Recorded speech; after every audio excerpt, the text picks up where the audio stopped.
हम सारे ही घर वालों को तब समझ आ गया था कि मेरी मम्मी अब हम लोगों के कंट्रोल से बाहर है। And we are damn sure कि ये सब चीज़ किसने किया एंड मेरे मम्मी को किसने वश में किया। वो कोई और नहीं था, वो हमारे ग्रैंड मदर थे। शुरू से ही मेरे दादी माँ के साथ मेरे मम्मी का बिल्कुल भी अनबन था एंड वो लोग हर टाइम लड़ते थे, झगड़ते थे। हम लोगों को डर इस बात का था कि उसी गुस्से में दादी जी मम्मी को कुछ हार्म ना पहुंचा दे। हम लोग बहुत डर गए थे। उसके बाद हम लोगों ने जो देखा वो शायद हम लोग रेडी नहीं थे वो चीज़ देखने के लिए। आई दोस्तों, टॉक विद सोनू के और एक डरावने एपिसोड में आप सभी का बहुत बहुत स्वागत है। आज का जो स्टोरी है, आज किसी ने मुझे सेंड नहीं किया। आज का स्टोरी वो हमारी फैमिली मेम्बर के साथ मेरे मम्मी के चाची के साथ हुआ था एंड वो इंसिडेंट हुए 15-20 साल हो गए। स्टोरी आज का छोटा है, पर जितना छोटा ये स्टोरी है उससे कई गुना डरावना ये स्टोरी है। तो प्लीज़ वीडियो को बिल्कुल भी स्किप मत करके पूरा देखो एंड कमेंट सेक्शन में थोड़ा सा बताओ कि आप कम्बल के नीचे गर्लफ्रेंड के साथ, बॉयफ्रेंड के साथ, मम्मी पापा के साथ या भाई बहन के साथ ये चीज़ सुन रहे हो या फिर देख रहे हो। फटाफट से कमेंट कर दो एंड चैनल को सब्सक्राइब कर देना। तो चलो बढ़ते हैं आज के एपिसोड की तरफ। आज का स्टोरी तकरीबन 15-20 साल पुराना है एंड ये स्टोरी वेस्ट बंगाल के गांव से है जिसका नाम है बोशीरहाट, जिसका मैंने एक स्टोरी या 2 स्टोरी मैंने पहले कुछ एपिसोड्स में 2 या 3 में कवर किए, जो कि हमारा ही फैमिली मेम्बर के साथ हुआ। मेरे एक मौसी के साथ हुआ और एक मेरे दादू के साथ हुआ, मतलब दादाजी के साथ हुआ। तो अगर आपको देखना है तो देखो, मैंने डिस्क्रिप्शन में लिंक दे दिया उसका।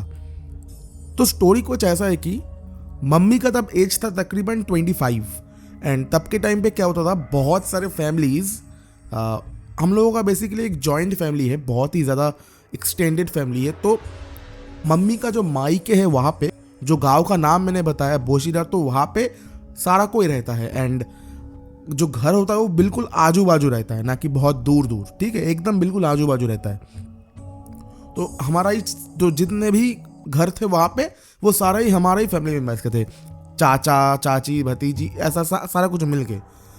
तो एक दिन क्या हुआ, उस मेरे मम्मी का जो चाची है उनका लड़का दौड़ के हमारे घर पे आया एंड घर पे आके, ये चीज़ मम्मी बता रहे हैं मुझे, ठीक है, एंड घर पे आके मेरे दादाजी को ये बताया कि आप जल्दी चलो मेरे घर पे, देखो मम्मी कुछ अजीबोगरीब बर्ताव कर रही है।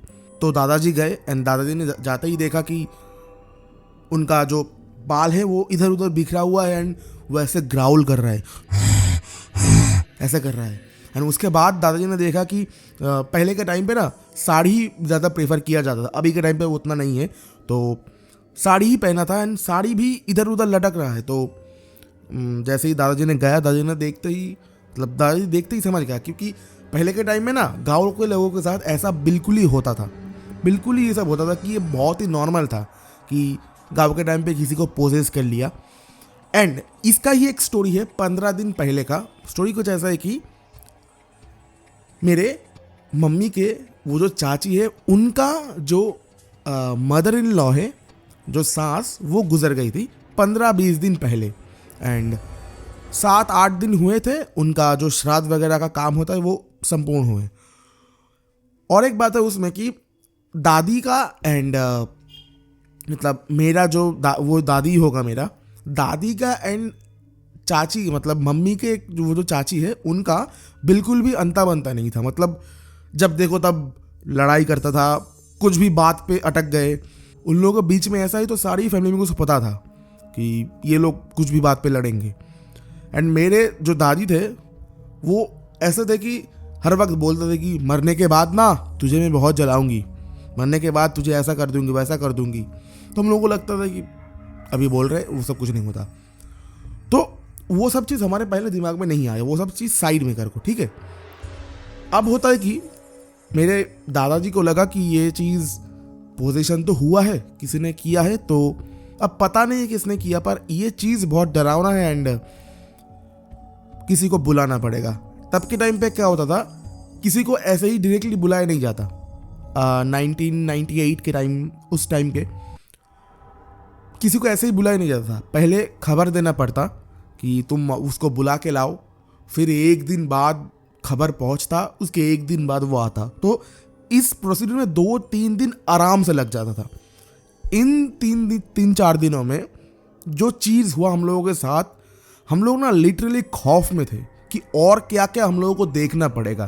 बेसिकली हो क्या रहा था, मेरा जो चाची है, मम्मी का जो चाची है, मम्मी की तरफ से मैं स्टोरी बता रहा हूँ आप लोगों को। मेरे तो चाची है, मैं देख रहा था कि पहले तो बताया ऐसे ऐसे करके ग्रोल कर रही है, उसके बाद कुछ भी खाना वगैरह नहीं खा रही है, एक कोने में जाके रो रही है। एंड मतलब अगर कोई आंख देख ले ना, ऐसा हो रहा है कि रेड फायर हॉट जैसा हो रहा है कि तब आंखों से जला देगा किसी को। एंड वो बहुत ही डरावना था, बहुत ही। अगर कोई रोता है उसका अलग टाइप का रेड होता है, पर वो चीज़ ना आपको लगेगा कि नहीं यार, ये नॉर्मल नहीं है, ये पोजेशन किया किसी ने, किसी भूत पिशाच का ही काम है।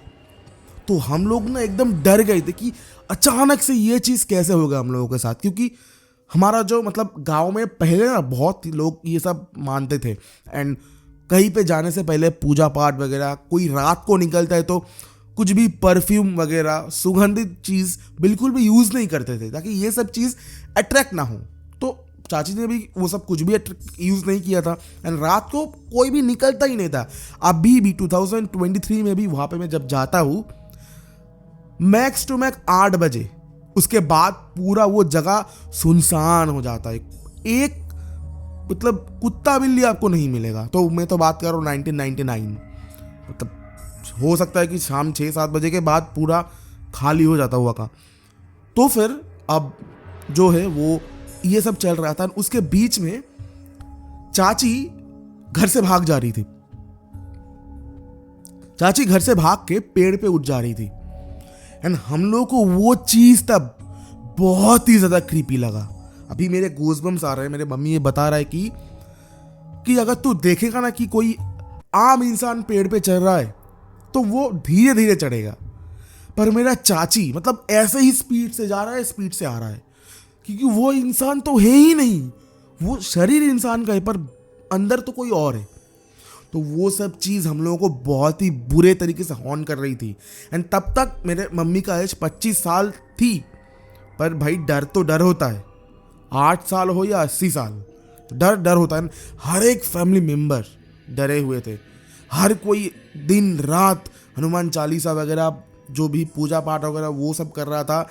हम लोग प्रसाद वगैरह दे रहे थे, कोसों दूर भाग जा रहा था मेरे चाची। एंड में हम लोगों को क्या करना पड़ा कि भाग जा रहे, इसके मतलब हम लोगों को रस्सी से हाथ पैर बांध के रखना पड़ा, क्योंकि हम लोग कुछ कर नहीं पाते। अगर रात को कहीं पे भाग जाए तो हम लोग क्या करें, किसी को कुछ कर दे। एंड ऊपर से हम लोगों को डर लग रहा है कि हम लोग रात में सो रहे हैं, पता नहीं कब उठ के गला दबा दे, मार दे हम लोगों को, क्योंकि वो तो चाची है नहीं ना, उसके अंदर कोई और है। तो 2-3 दिन बाद जब वो बाबा जी आए, वो बाबा जी मतलब जैसे ही घर पे होता नहीं कि जैसे ही घर पे स्टेप किया वैसे ही बता दिया कि इस घर में 10-15 दिन पहले किसी का मौत हुआ क्या। तो बोला हाँ, मेरा सास मतलब उनके हस्बैंड, मेरे चाची का हस्बैंड, मेरे चाचा जी। तो बोला हाँ, और कोई नहीं है, वही है अंदर। एंड जैसे ही वो बाबा जी आया ना, मेरे चाची का ना पूरा बिहेवियर बदल गया, बहुत ही ज़्यादा एग्रेसिव। मतलब ऐसे बता रहा है कि उंगली से कि तू क्यों आया है, निकल जा यहाँ से, तुझे मैं मार दूंगा।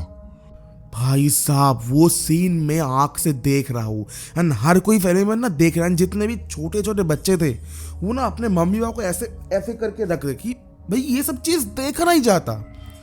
आप कैसे इमेजिन करोगे कि आपसे जो इंसान हर दिन बातचीत करता है उसका बिहेवियर अचानक से इतना बदल जाता है। एंड वो किसी एक को देखते ही मतलब उसकी तरफ ऐसा बिहेवियर करके तुझे मार दूंगी मैं, तुझे मैं मार दूंगी। उसके बाद जो बाबा जी आए थे उसने कहा कि ये चीज़ ठीक होने में वक्त लगेगा, कुछ पूजा पाठ वगैरह करवाना पड़ेगा। एंड बाबा जी ने पूछा, हम लोगों ने कुछ भी नहीं बताया, कि बाबा जी ने पूछा कि उन लोगों का रिश्ता क्या अच्छा नहीं था, मतलब उन लोगों में का अनबन होता था, बहुत लड़ाई वगैरह होता था। तो हम लोगों ने बोला कि हाँ बाबा जी ऐसा था होता था। बोला कि वो जो उनका जो सांस है, उनका सांस अभी ऐसा है कि उनको ले जाकर ही छोड़ेगा, मतलब मार के ही दम लेगा। तो हम लोगों ने मतलब बताया कि बाबा जी जो हो सके आप करो, जो हम लोगों की तरफ से हो पाए उतना सहायता हम करेंगे, पर प्लीज़ ये ठीक करो। तो बाबा जी ने बताया कि एक धागा दिया, हम लोगों ने वो चीज़ चाची के हाथ में कैसे बांधा वो हमको पता है। तब 4-5 जने मिलकर पकड़ नहीं पा रहा एक हाथ को। मेरा चाची का एज तब 35-40 होगा कि तभी बॉडी में इतना पावर आ चुका है, पता नहीं 5-6 जने मिलके एक हाथ नहीं पकड़ पा रहा। जैसे भी करके हम लोगों ने वो धागा बांधा एंड उसके बाद रस्सी से दोनों हाथ पैर बांध के 1-1.5 दिन तक रखा। वो पूजा करीबन 10-12 घंटे हम लोगों ने कंटिन्यू, जो होम वगैरह होता है, यज्ञ वगैरह होता है, वो सब किया। एंड उसके बाद अचानक से मतलब चाची बेहोश सा हो गया एंड हम लोगों को लगा कि शायद से हो सकता है अभी टल गया होगा। तो फिर बाबा ने बताया कि अभी नहीं टला, हो सकता है 2-3 दिन में वो चीज़ फिर से लौट के आए, क्योंकि पता नहीं क्यों वो जो भी है, सास है या कोई भी है, पता नहीं वो जो भी है, आपका सास है, वो बहुत ही ज़्यादा गुस्सा है अपने बहू से। एंड उसका ये है कि मैं उसको लेके जाऊंगा अपने साथ। उसको लग रहा है कि आपका बहू जो है, उनका जो बहू है, वो फैमिली को डिस्ट्रॉय कर रहा है, तो वो चाहता है कि उनको उनके साथ लेके जाए। तो हो सकता है कि 1-2 दिन में फिर से लौट के आए। तो ध्यान रखना कि धागा ना खुलना चाहिए। एंड इस इंसान को, मतलब मेरे चाची को, 1 महीने तक घर से बाहर निकलने मत देना, कोई भी परफ्यूम वगैरह मत यूज़ करने देना। एंड जितना हो सके वेजिटेरियन फूड खिलाना। मतलब मैं वेजिटेरियन बता रहा हूँ, जितना भी सब्जी होता है वही, कुछ भी मछली, अंडा, मांस ये वगैरह कुछ भी नहीं देने को उन्हें मना कर दिया। तो उसके बाद मेरे जो चाचा जी थे वो कुछ ऐसा टाइप के थे कि हम कैसे यकीन कर ले कि तुमने कुछ किया कि नहीं। तो फिर जो बाबा जी आए थे हमारे एकदम सामने वालों ही गांव से, तो उन्होंने बोला कुछ दिखाओ तुम लोगों को। तो बोला हाँ दिखाओ। तो हम सारी फैमिली मेम्बर्स वालों को बाहर किया, तो बोला चलो वहाँ पे चलो। तो हम लोग गए वहाँ पे एंड वो जो चीज़ हमने देखा, वो चीज़ मतलब मैं ये प्रे करूँगा कि किसी को वो चीज़ लाइफ में देखने ना मिले, क्योंकि बहुत ही डरावना चीज़ है। बाबा जी ने उससे कहा कि ये लोग यकीन नहीं कर रहे कि आप हो, आपने ये सारा कुछ किया, तो आप ना वो जो पेड़ का वो जो इतना होता है ना कि पेड़ का सबसे मोटा वाला जो ब्रांच है उसको तोड़ो, तभी इन लोगों को यकीन होगा। एंड उसके बाद हम लोगों ने जो देखा, जिंदगी में नहीं भूलूंगा। हम लोगों ने देखा ऐसे ही चुटकियों में वो पेड़ का वो जो सबसे मोटा वाला ब्रांच था वो टूट के गिर गया।